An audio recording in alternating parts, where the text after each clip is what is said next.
Welcome to Leadership Dissected, where we examine the details of leadership, strategy, workplace culture, and decision-making through the lens of behavioral science. I'm Dr. C. And I'm Dr. D. With our experience as business leaders and PhDs in business psychology, we dig into the latest research trends and practical strategies to help you survive at work. In this episode of Leadership Dissected, we are dissecting the psychology behind micromanagement. Explore the various factors that drive leaders to micromanage. We discuss 6 key reasons why leaders might fall into this behavior, ranging from lack of trust to organizational culture. We'll provide insights into how these underlying psychological and environmental factors can have on team morale, productivity, and overall organizational health. We'll also help with strategies for recognizing and overcoming micromanagement tendencies, helping foster a more empowering work environment. So let's cut into this topic. Dr. C, let's talk about micromanagement. I think where we got to start is defining what does micromanagement mean. Sometimes people feel that they're being micromanaged for various reasons, such as manager or leaders really intrusive, directing a person to how to do things step by step, being overly involved, needing extra communication. Dr. D, I'm curious, in your experience, how would you define micromanagement from being a leader and someone who's been led in the past? I usually step away from a definition and go towards symptoms. When I see a micromanager, I see someone who doesn't communicate what their needs are, opts to do it themselves rather than let other people do it.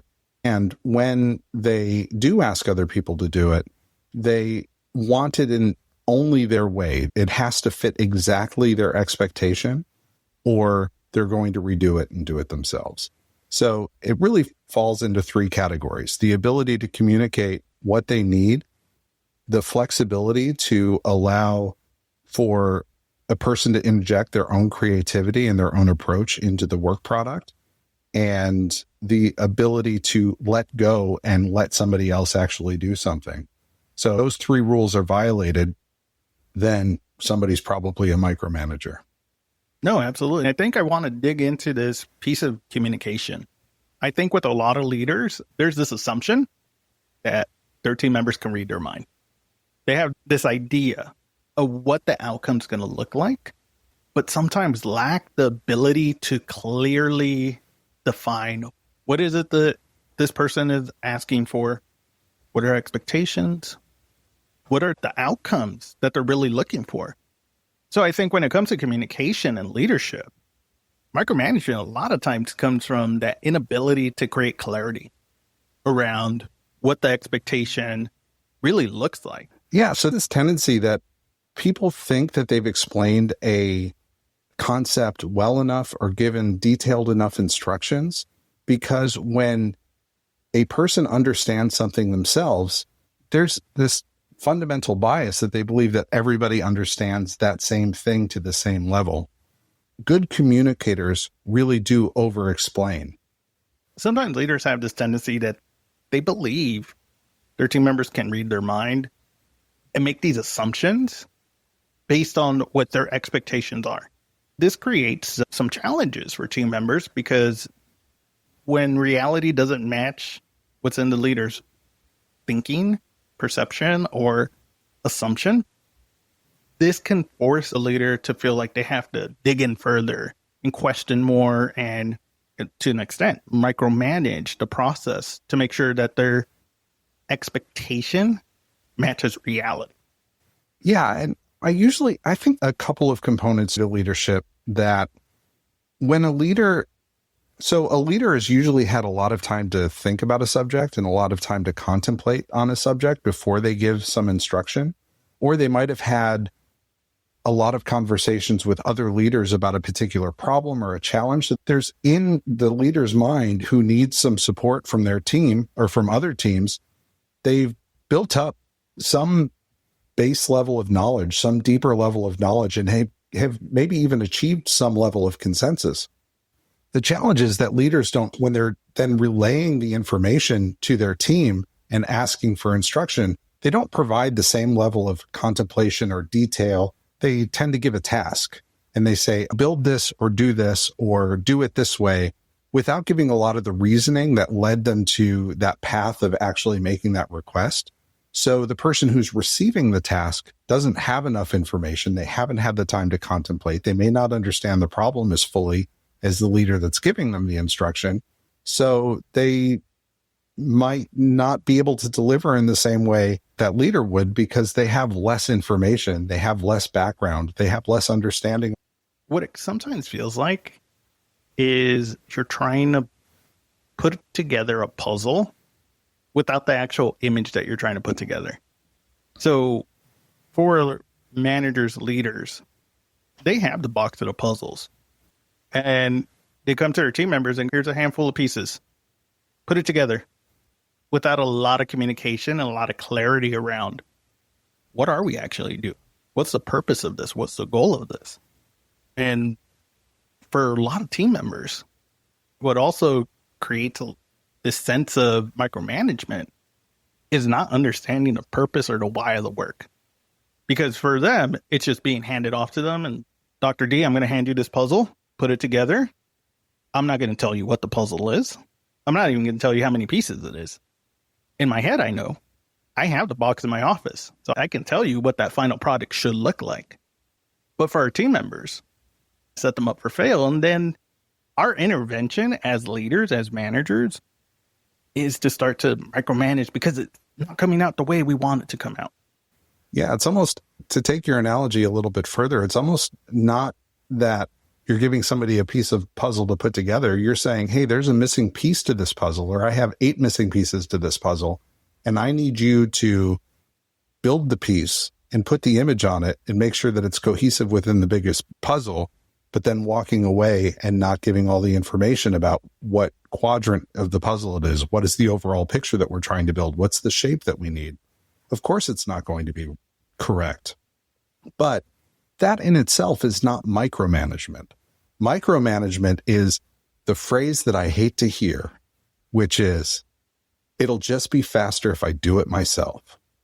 I am 100% guilty of that early on in my leadership career. It was mainly because we're using a puzzle analogy.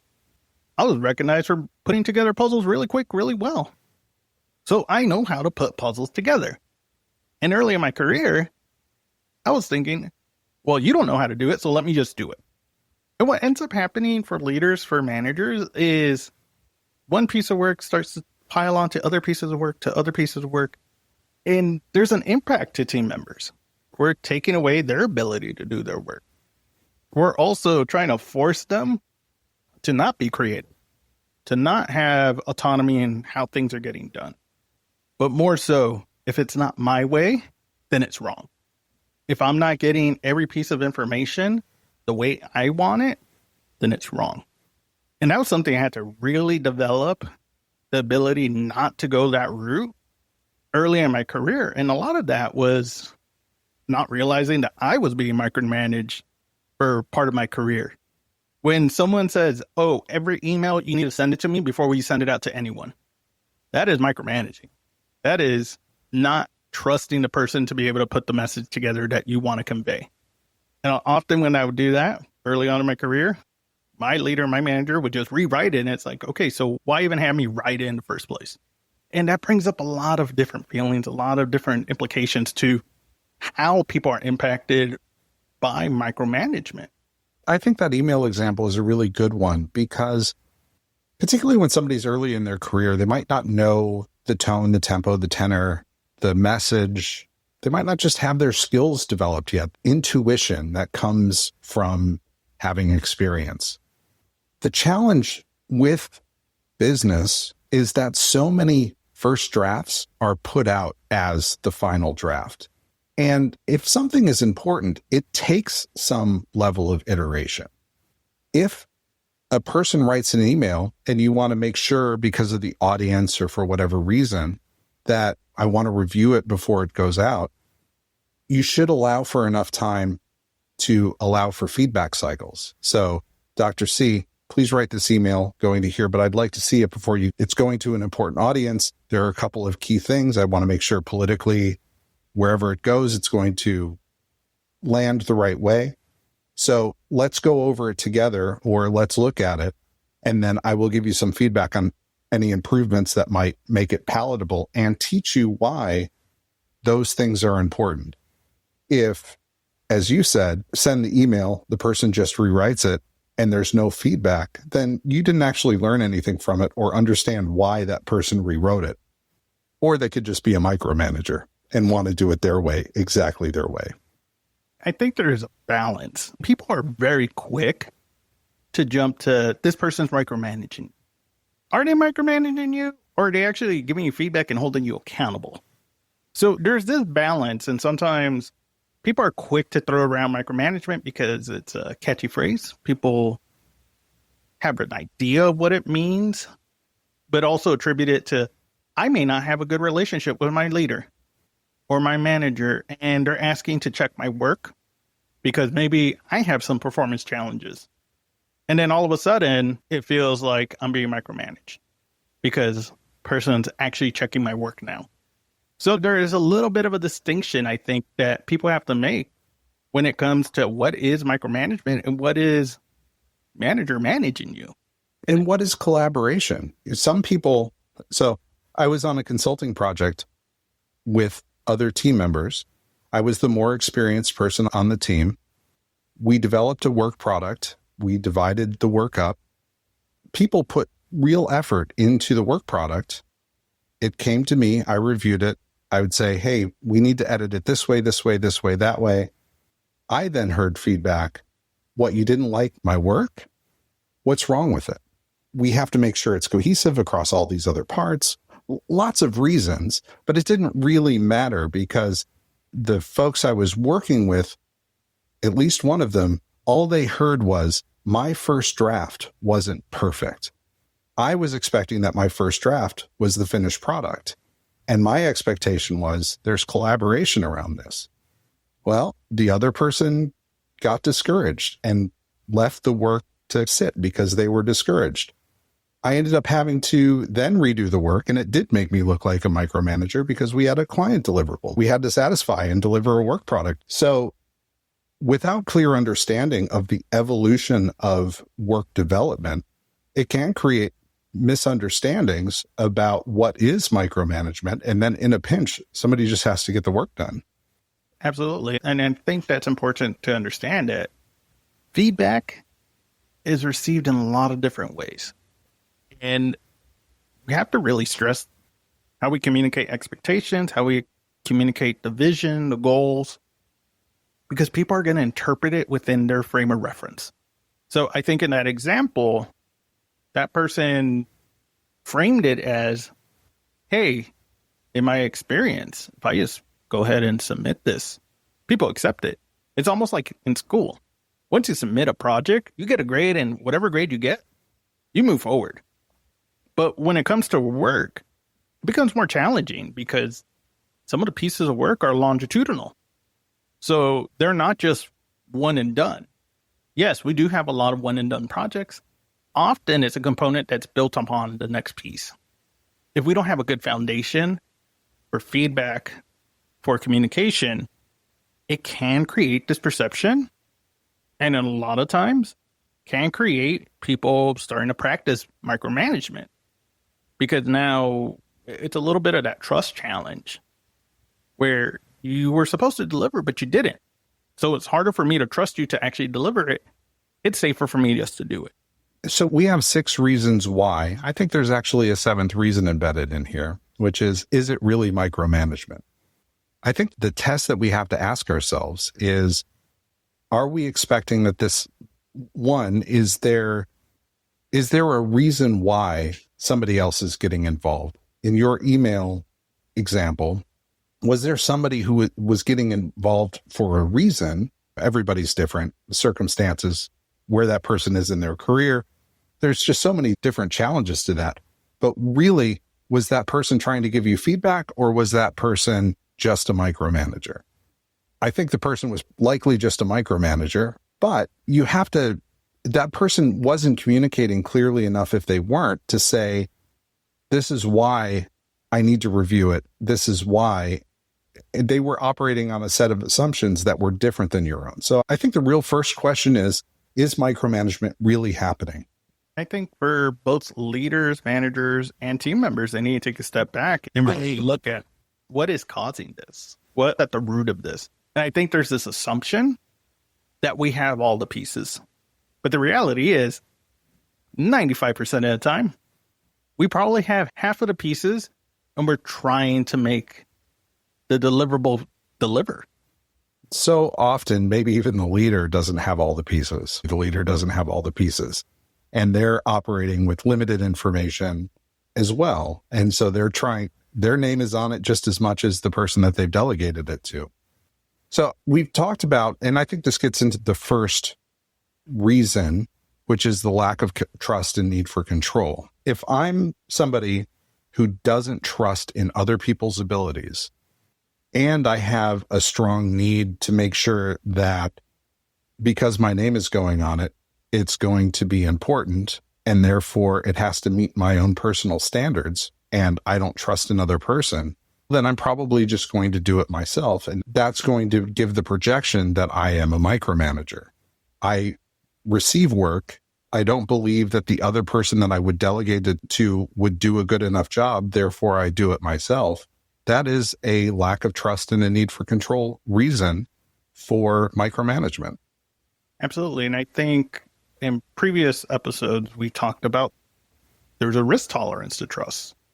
So if people aren't willing to let go and take a risk, yeah, they're going to want to control more. They're going to want to make sure this is executed the way that they want them to execute.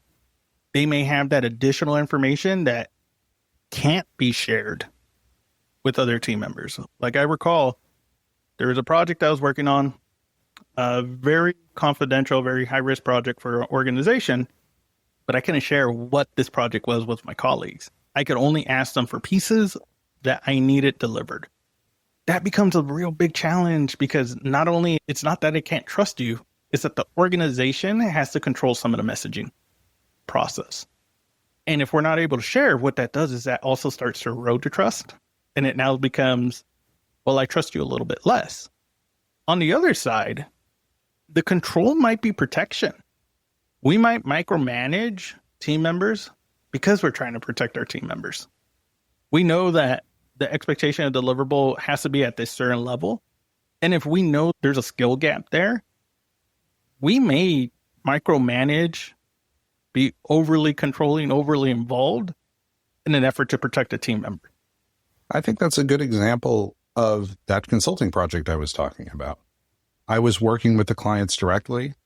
Again, I had probably more experience than the other members of the team. The collaboration was draft, revision, client review, revision.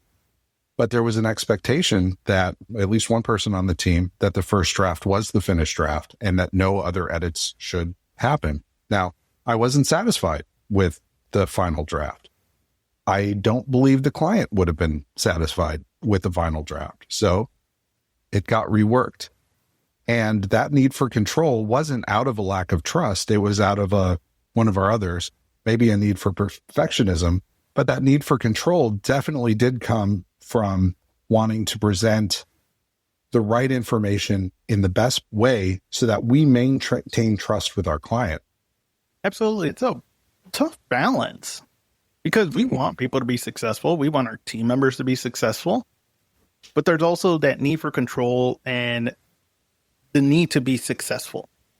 And we sometimes struggle with, yes, I'm going to let this person take the risk.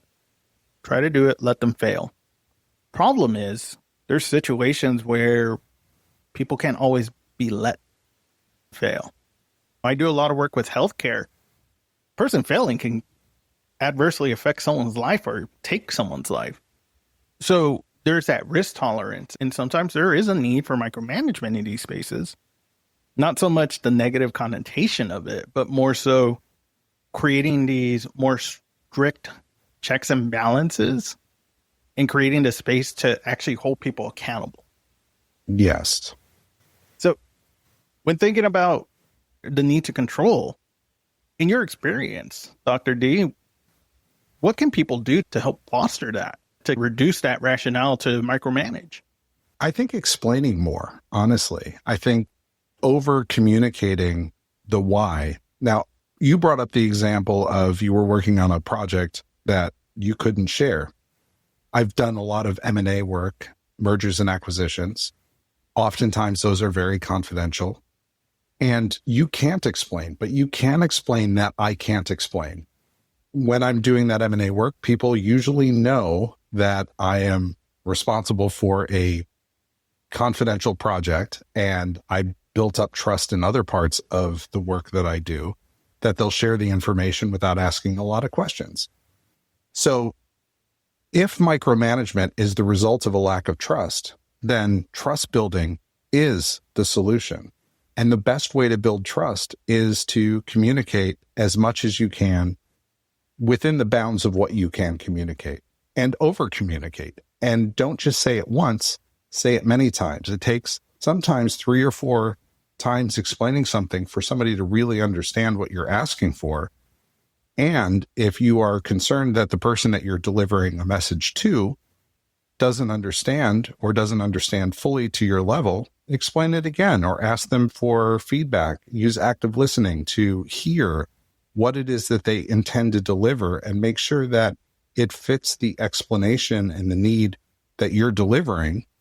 If you're leading somebody who is a micromanager and that micromanagement seems to be based on a lack of trust, it's your job as a leader to help that person develop trust within their team so that they can perform better and maybe let go. So it really comes down to either communication or coaching. And I think you bring up a great point in terms of how often you got to create clarity, create this messaging, this communication. I know previous studies showed that people have to hear things 7 times before it actually sticks. I think more recent research is showing that people need to hear it almost 15 times. And they have to hear it in different ways and experience it in different ways, not just the same email over and over 15 times, because that doesn't really create someone looking at that email. What it does is it sets this expectation that you're going to hear it over and over and over the same way. And that starts to become micromanaging. I think of the movie Office Space, where the opening scenes are really person forgets to attach a cover sheet to his report. Not only does he have his manager come, but he has his other managers come to ask him the same exact thing and reiterate the same thing. Micromanagement, I think it's important to understand, doesn't just come from one person at times. You can have micromanagement for the same task from multiple people, from your peers, leaders, the organization. So it's really important that we do foster this trust, understanding of our need for control and our ability to release control. Sometimes this happens where we have this need for control because there's some insecurity or there's fear of failure. And I think as leaders, it's tough to contend with that. It's tough to make sure that we have this tolerance to actually fail because it gives us an opportunity to learn and grow. Yeah, we talked about, and this leans so far into the trust category as well, because if I'm feeling insecure as a leader, I'm going to overcompensate. And I think overcompensation comes from the idea that I have to get involved in low risk items. That email, for example, if somebody says, I need to review every email before it goes out, and they're doing that to everyone on their team, that intuition that you had about, well, why do I even need to write the email in the first place if every email is going to get reviewed and rewritten? If that's happening with everybody on the team, every email is not that important. Why does the manager need to review or the director need to review every email before it goes out? That sounds like a symptom of insecurity. That person is feeling like they're maybe under scrutiny. Maybe they have imposter syndrome or imposter phenomena where they feel like they have to control the situation to demonstrate that they're good enough to do the role that they're in. I think you bring up a great point about imposter syndrome. Really think about how a lot of people are first promoted into a leadership role or a managerial role, supervisory role, because they're good at their job. Not necessarily able to translate to other people being able to do the job and leading people to do the job. So sometimes there's that insecurity of brand new to this managerial role. I'm going to go ahead and over-index where I feel comfortable, where I feel secure, and that's doing my old job. But in a way that you're essentially taking away your team members' ability to do the work. So for a lot of leaders, there's this pressure to be successful. There's this pressure that if you fail or if your team member fails, it's a reflection of you. So for some leaders, they over-index this, let me make sure people are doing the work right, to the point where it does become micromanagement. And it's important to also understand that living in this environment of fear of failure or this insecurity actually increases the risk for someone being burned out. It increases this, not just for themselves, but you can burn out your team. People leave. Managers who so fearful of people failing that they're not allowing people to actually have this opportunity to grow. Because failing actually helps us grow. It's an opportunity for us. But it's that risk tolerance. If we're able to have that risk tolerance of, yeah, it's okay to fail, as long as we learn from those mistakes, and it's not becoming a big adverse reaction to it, then we're going to be more comfortable to do that.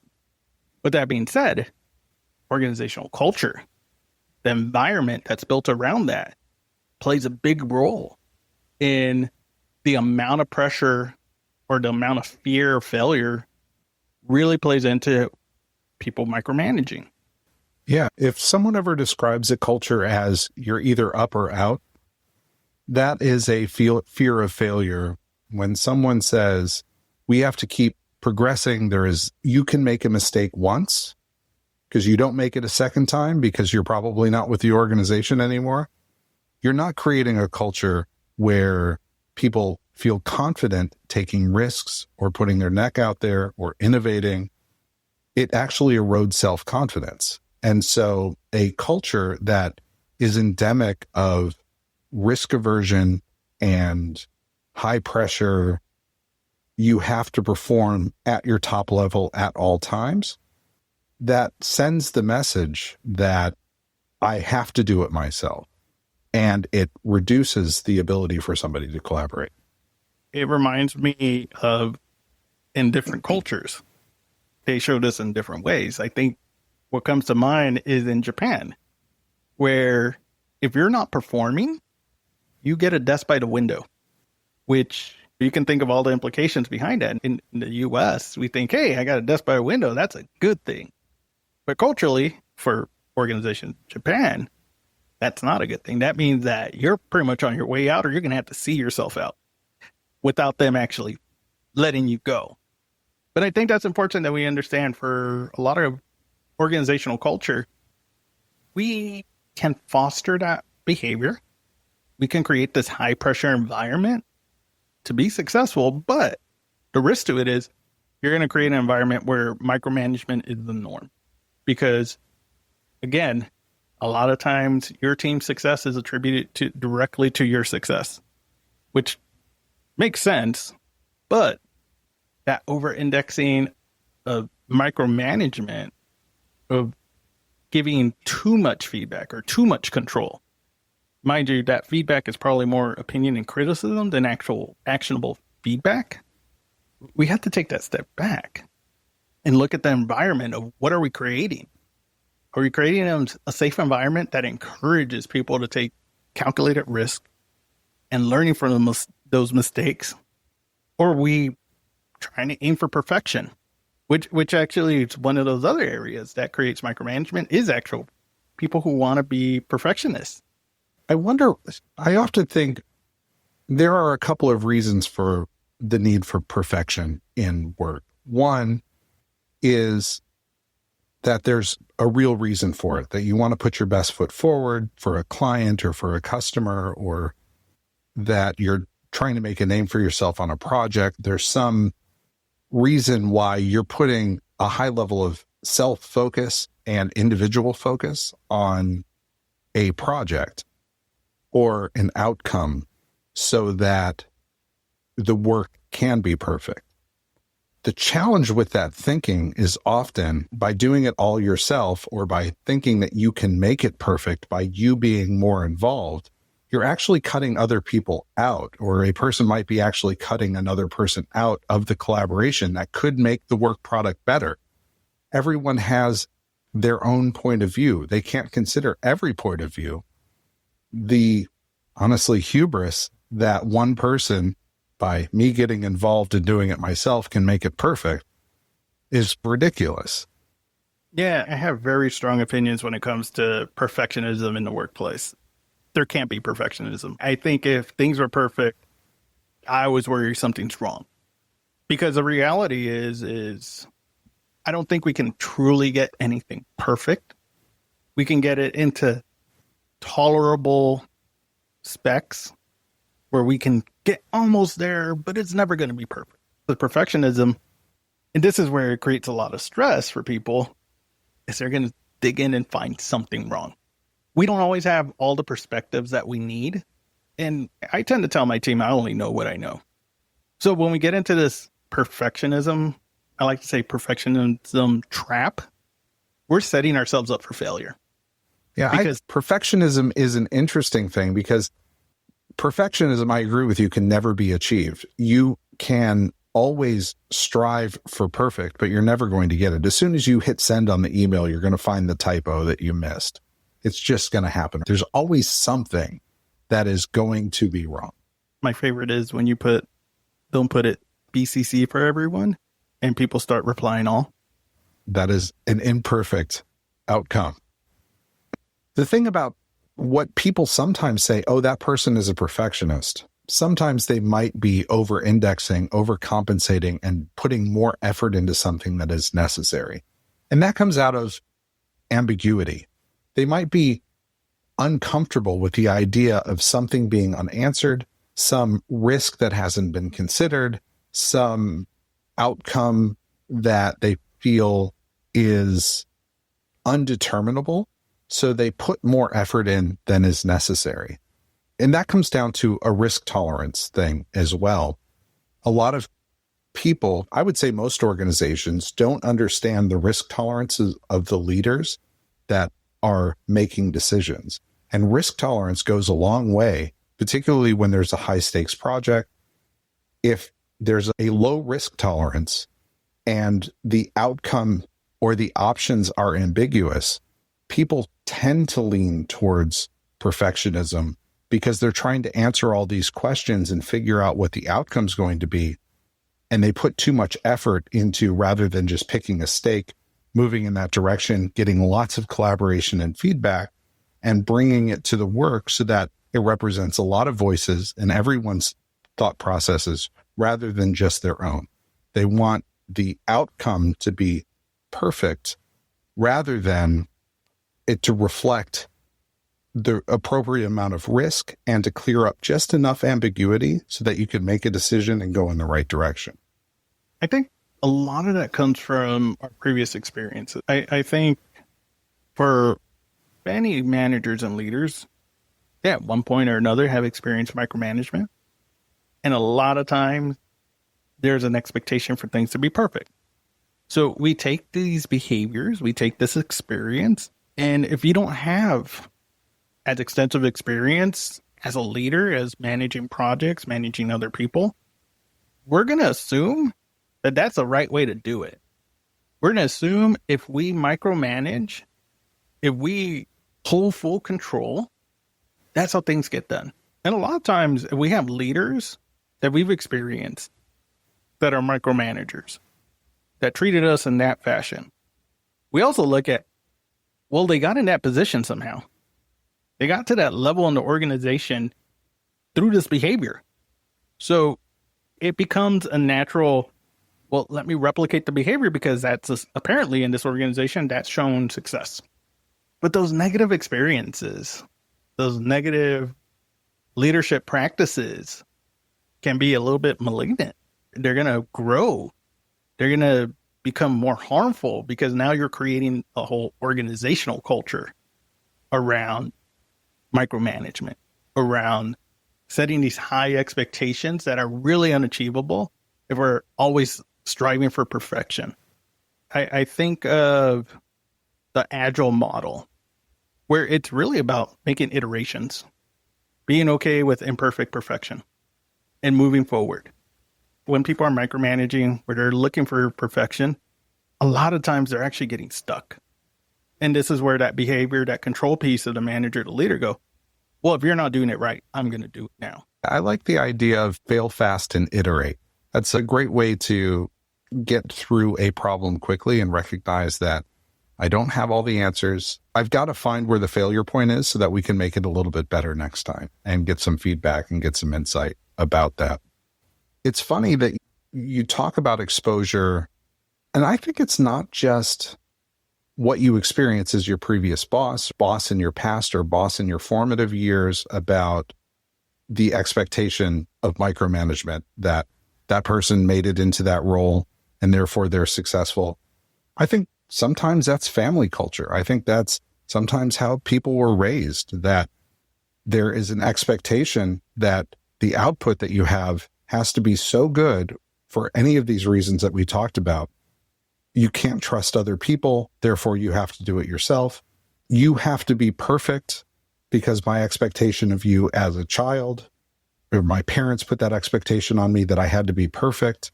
These things run much deeper than just my exposure at work or even organizational culture, because an organizational culture can be completely open, trusting, give you the opportunity to fail, collaborate, and iterate, and yet people will still micromanage.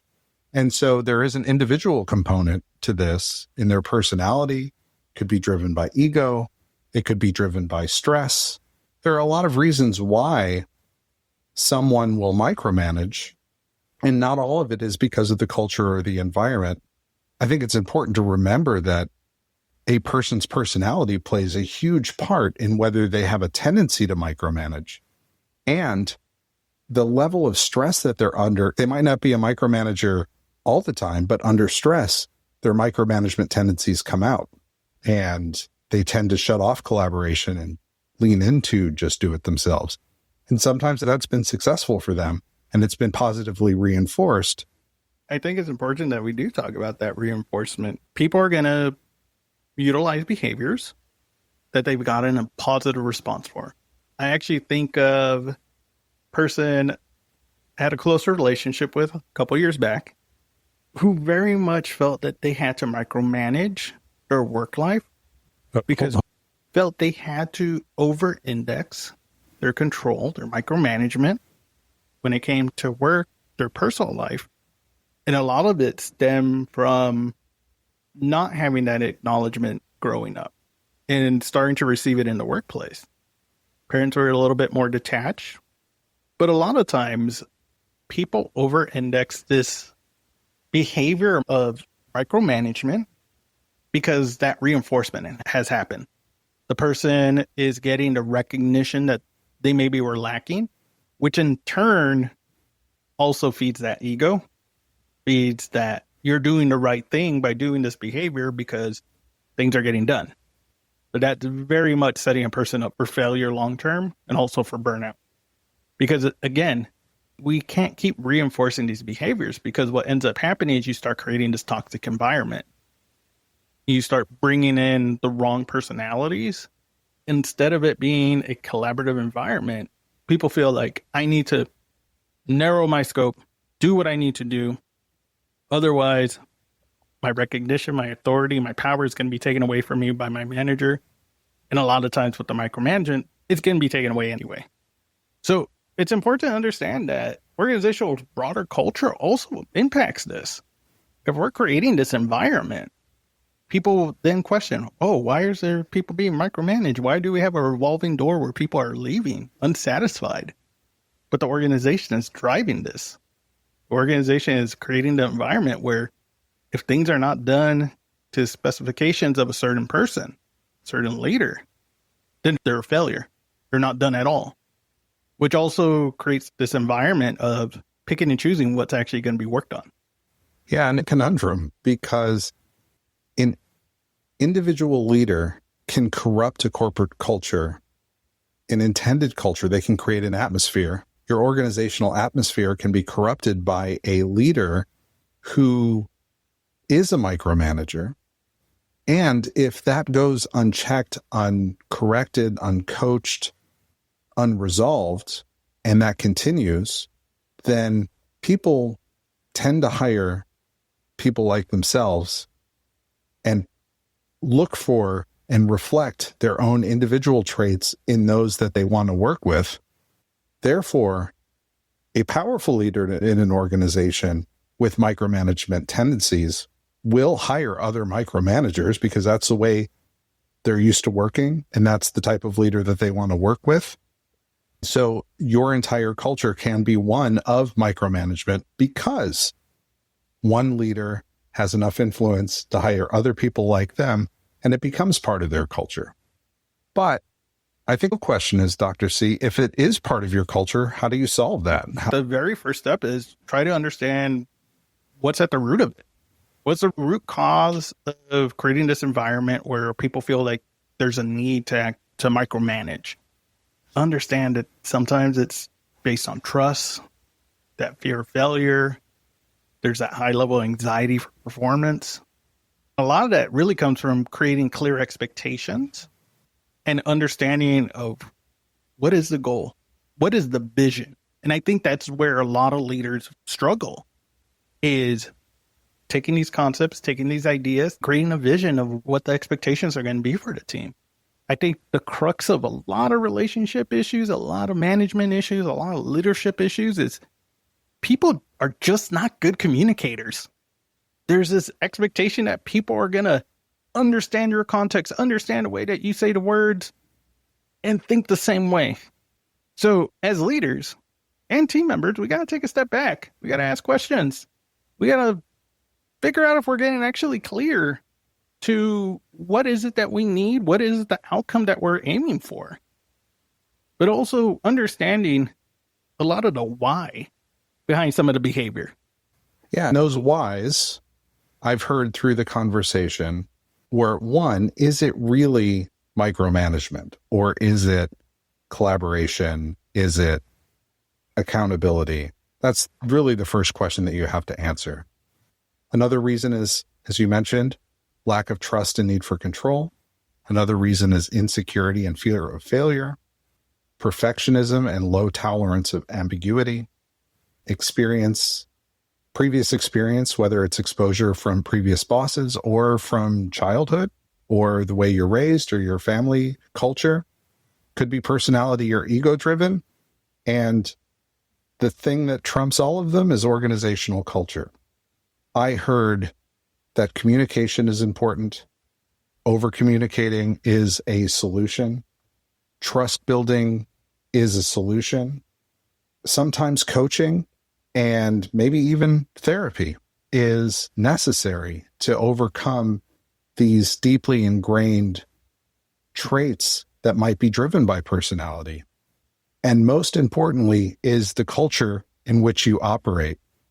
I believe in purpose-driven culture, and that if you're oriented around the purpose and you're working on the big things in the right way that motivate people and inspire people to show up to work and deliver for your customers or your clients and for each other, that reduces the amount of ambiguity and risk around what people are working on and why they're working on them. And it makes it easier to coach and support each other so that people don't feel like they have to micromanage. I agree. And I think it's one of those things where the conversation needs to continue. People have to continue this open dialogue to understand why people are micromanaging. To your point, sometimes it's not about the work. It might be about the person, and the person needs that additional support. So having this open dialogue is going to be really important. If you go to show description, you have a chance to ask questions. And I would encourage people to ask questions about micromanagement, what's working, what's not. In the workplace, we have to have these dialogues too. Leaders need to be comfortable to take a step back and understand, what am I contributing to this? What are these preconceived notions that I'm creating? Or as I like to say, what's the story I'm telling myself of why I need to do this? So before we close, Dr. C, I'm going to ask you to give 3 different people advice. 1, a leader who is leading somebody who is a micromanager. What approach would you take? 2, an employee who works for a micromanager and wants to see a change.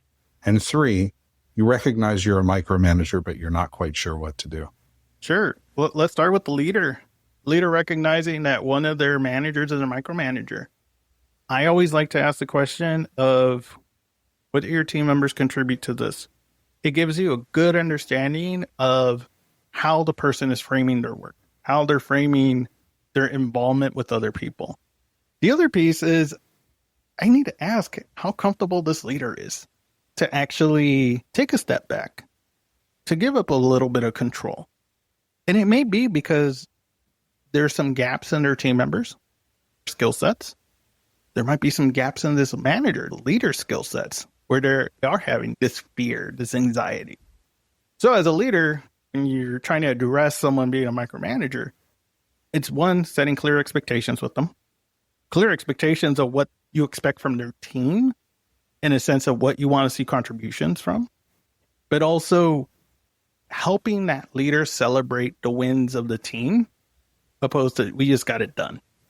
Now, if you're working for a micromanager, first you need to practice a little bit of self-care, because being micromanaged is tough. But you also have to take a step back and understand, is this micromanagement, or am I interpreting it as micromanagement? This is where it's important to have that open dialogue, really asking for clarity around expectations, asking for clarity around what your deliverable is going to be. We also have to demonstrate our abilities. And we have to take that risk to speak up and say, hey, here's my abilities. Here's where I am good. Here's where I lack some skills. Leader, please support me. Help me understand so I can do it in a way that you feel comfortable. Now, if you find yourself being a micromanager, first step is acknowledging that you're a micromanager. That's the toughest part, is acknowledging the behavior, taking a step back and being very introspective around, why do you feel you have to have this level of control? Or why do you not trust your team to be able to do the work? So very much, if you find yourself being a micromanager, take a step back, be introspective, but also get feedback. Be willing to listen to that feedback from either your leaders, but also your team members, your colleagues, your peers. A lot of these behaviors are very visible, but they're visible to everyone else but ourselves. So we want to take that step back. Really, if you need that support, get the support you need. Whether, as Dr. D mentioned, get some coaching. If there's something that's a little bit deeper rooted, I encourage people, talk to a professional to work through those challenging areas. But the most important piece is, don't do it alone. You got to get support. You got to work with your leaders, with your team members. That's the only way you're going to change some of these behaviors. Terrific wisdom, Dr. C. And on that note, I think we're done here. Let's close it up.